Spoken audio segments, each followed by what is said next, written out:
Nós não permitimos esses desacatos que estão fazendo na direita, contra a esquerda, contra nós aqui dentro de nossa cidade de Camaragibe.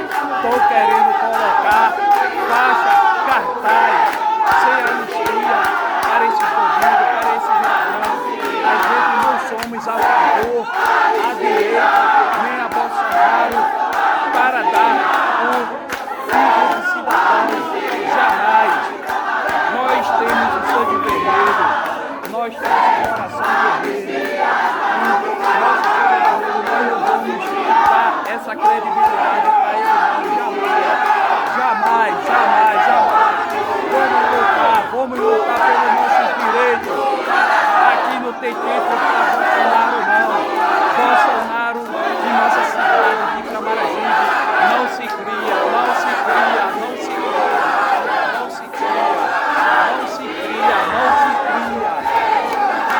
Sem anistia, sem anistia.